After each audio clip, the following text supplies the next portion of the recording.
Herkese merhaba. Malum pazarlarda artık turşu sezonu açıldı.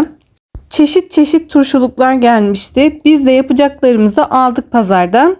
Pazardaki en güzel, en küçük olan kornişondan almaya özen gösterdik. Size tezgahı da gösterdim. Bu da sarımsak, Kastamonu sarımsağı. Satan kişi kendisinin ürettiğini söyledi. Sarımsaklar gerçekten çok güzeldi. Biz en büyük boyunu aldık sarımsakların.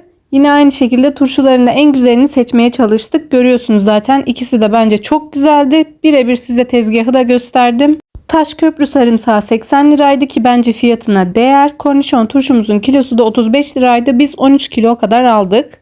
Güzelliğini göstere göstere bitiremiyorum. Gerçekten çok güzeldi. Farklılık olarak da biber aldık ve acurla kelek aldık. Onların da turşusunu yapıp paylaşacağım inşallah. Arkadaşlar kornişonumuz tırtıklı olduğu için önce bir suyun içinde bekletiyoruz ki tozu, toprağı iyice bir çıksın diye. Çünkü bekletirsek daha kolay olur işlemler. Suda bekletmemiz bize yıkarken daha büyük kolaylık sağlayacaktır. Bu yüzden biz böyle bir saat kadar suyun içinde beklettik. Birazdan leğenin içerisinde göstereceğim. Kumu hep aşağıya dolmuştu. Söylediğim gibi yıkarken bu işlem bize büyük kolaylık sağlayacak. Büyükçe bir leğenin içerisine kornişonları koyduk. Üzerlerine suyu ilave ettik. Ve şimdi elimizde böyle hepsine değsin diye güzelce karıştırıyoruz. Siz genelde hangi turşuları yaparsınız? Hangi turşuları çok seversiniz? Yorumlarınızı yazarsanız çok sevinirim. Ben çok fazla acı tüketmediğim için kornişon turşusunu çok seviyorum. Ve anneme sürekli bunu yaptırıyorum. Birlikte yapıyoruz. Çok da güzel oluyor. Sos yaparken sürekli sarımsaklarla ilgili yorum almıştım. Annem de yapıyordu, biz de yapıyorduk ama sos yaparken az olduğu için o işlemi tercih etmiyordum. Ama çok yorumunuz geldi bana. Sürekli sarımsakları suyun içinde bekletirsek daha kolay şekilde soyulacağını söylemiştiniz. Bakın annem eliyle bu şekilde sarımsakları birbirinden güzelce ayırıyor ve sizi dinledim. Aslında biz de yapıyorduk ama yine yorumlarınızı yazdığınız için de çok teşekkür ediyorum. Suyun içerisine sarımsakları koyacağım. Annem söylediğim gibi eliyle böyle birbirinden ayırıyor. Çok kolay bir yöntem. 15 baş sarımsak kullandık arkadaşlar. Ama şunu söyleyeceğim. Çok fazla turşu yaptık biz. Ne kadar sarımsak koyacağınız da size kalmış. İsterseniz içine çok az koyun, isterseniz fazla koyun. Tamamen sizde bu. Az önce de söyledim. 13 kilo kornişon aldık biz arkadaşlar. Biber, kelek ve acur. Jalapeno biber aldık arkadaşlar. Kıl biber aldık. Ve acı biberlerden 2 çeşit aldık. Çok fazla yaptığımız için bu kadar çok sarımsak yaptık biz. Kabuklarının arasından seçiyorum ve uygun bir leğenin içine ya da gördüğünüz gibi bir şeyin içine koyuyorum. Su koyacağım için de süzmesi kolay olsun diye böyle süzgeçli bir şeyi tercih ettim. Gördüğünüz gibi 15 baş sarımsak kullandık. Suyunu ilave ediyorum ve yine yaklaşık 1 saat kadar da bunu bekletiyorum. Koyduktan sonra hepsinin su görmesi için elimizle bir karıştırıyoruz. Daha sonra da beklemeye alıyoruz. Hiç bıçak kullanmaya gerek bile yok. O kadar söyleyeyim, çok kolay soyuluyor. Bakın direkt elimle soyuyorum. O kadar kolay. Yani bu konuda o kadar çok yorum geldi ki saatlerce sadece sarımsak soyabilirim sizin için bu videoda. Tabii ki o kadar uzun tutmadım ama yine de gösterdim. Gerçekten bu yöntem çok kolay oluyor. Çok sarımsak soymanız gereken durumlarda bu yöntemi kullanabilirsiniz. Normal çeşme suyuyla yaptım arkadaşlar. Sıcak değildi. Görüyorsunuz ne kadar kolay soyuluyor. Ama söylediğim gibi çok uzun süre beklettim. Yaklaşık 1 saat kadar. Ve sonuç aşırı kolay soyulan sarımsaklar işte gördüğünüz gibi. Sarımsak gerçekten ama gerçekten çok güzeldi. Mümkün mertebe Kastamonu Taşköprü sarımsağı kullanabilirsiniz. Hem yerel üreticiye destek olur arkadaşlar hem de yaptığımız yemeklerde, turşularda ayrı bir lezzeti olur. Mümkün mertebe yerel ürünleri kullanmaya dikkat edelim.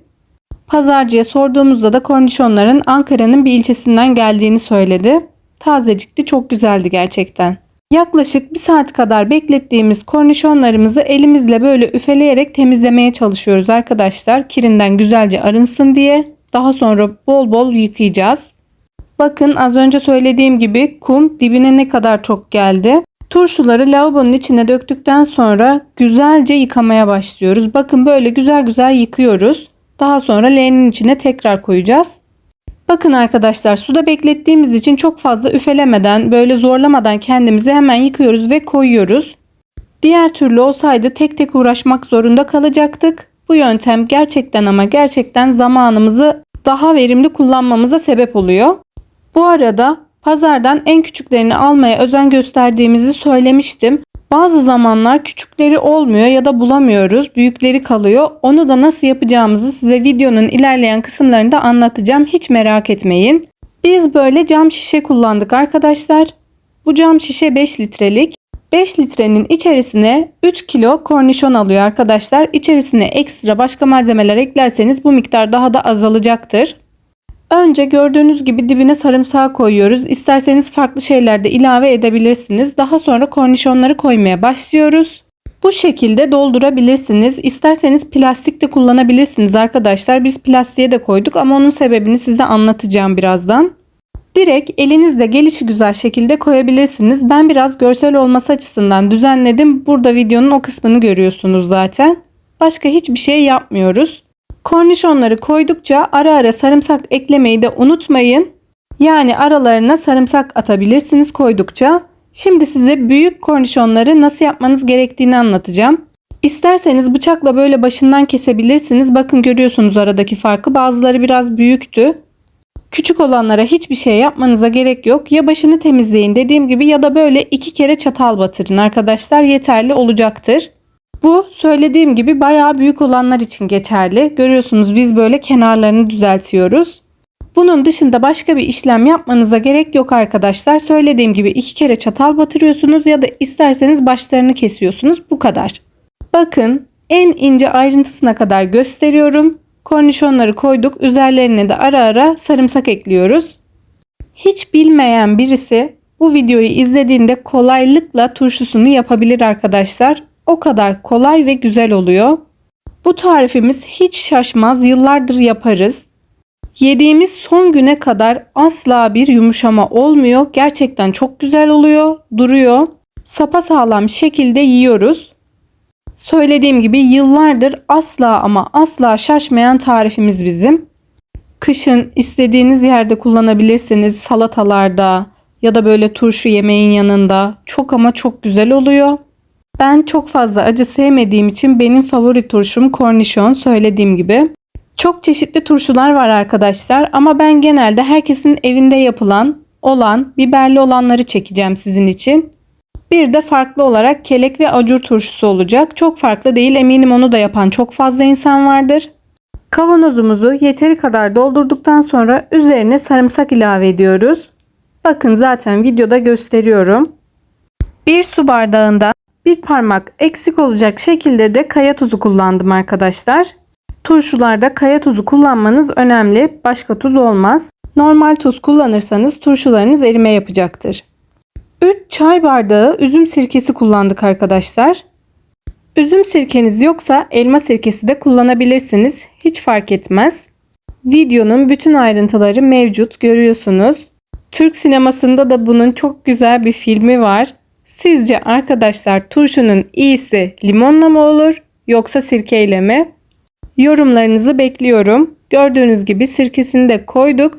Şimdi suyunu ilave edeceğiz ama suyunu ilave etmeden önce size şunu söylemek istiyorum. Asla çeşme suyu kullanmayın, içme suyu kullanın. Eğer çeşmeden su içiyorsanız da o suyu kaynattıktan sonra soğutun ve turşunuzun içine ilave edin. Annemin tarifi birebir böyle arkadaşlar. Söylediğim gibi hazır su olacak ya da içme suyu.